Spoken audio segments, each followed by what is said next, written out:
Imagine this. Your knee has numbers, flexion recorded at 70 degrees on 3 visits, notes about the knee giving way twice a month, and a coworker statement about missteps at work. A rater reads that and connects the dots. That's the power of matching your evidence to the exact rating language. Welcome to the Veteran Benefits Reset podcast, where we help veterans and their families better understand the VA disability benefits process, one step at a time. I'm Cameron Burrell, a U.S. Army veteran and founder of VetBiz Media. Today, I'm going to show you a practical way to read the rating schedule and turn its words into claim-ready evidence. No legal advice, just tactical steps you can use before your next visit or CNP exam. First, what is the rating schedule? In plain terms, it's the VA schedule for rating disabilities, the rules raters use, written in the Code of Federal Regulations and posted on va.gov. Look up your condition and read the language the schedule uses for each percent rating. Why do those words matter more than the diagnosis? Because raters don't just read labels. They match documented facts to precise criteria. If your records say the same things the schedule looks for, the rater can follow the chain of evidence. If they don't, even good care can look unrelated on a decision sheet. Quick aside, I learned this the hard way. Early in my claims work, a single recorded ROM number changed how a rater did the math. That stuck with me. Small, specific items matter more than long paragraphs of general complaints. Let's break down the words you'll see most often: functional loss, range of motion, flare-ups, and employment interference. I'll explain what each phrase really asks, why it matters, and what to collect.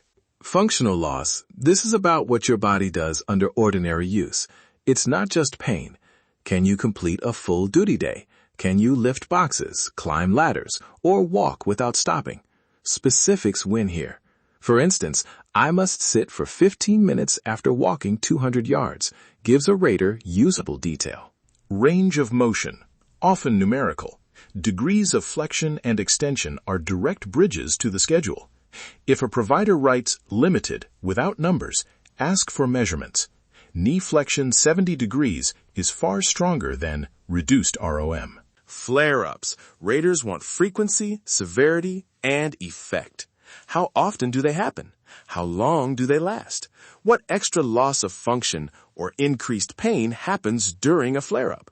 Flare-ups twice monthly, lasting 2 to 3 days and causing inability to climb stairs, is the kind of detail that matters. Employment language, phrases like interferes with employment or precludes gainful employment, are important for TDIU discussions. But the schedule expects functional evidence, not a standalone claim. Pair an employment statement with examples, missed shifts, reduced hours, or tasks you can no longer do. So, how do you map evidence to that language? Think columns: objective findings, functional examples, and flare-up details. Objective equals measurements, imaging, documented tests. Functional equals what you can't do or now do differently. Flare-ups equals frequency, duration, and extra dysfunction. Lay statements fit neatly in the functional column. A spouse or coworker who writes down consistent observations, dates, circumstances, exact behaviors, gives a day-to-day picture that complements medical notes. Specificity beats general statements every time. Now, talking to providers and CNP examiners, there's a line between preparation and coaching. Never ask someone to lie. Instead, prepare to be specific.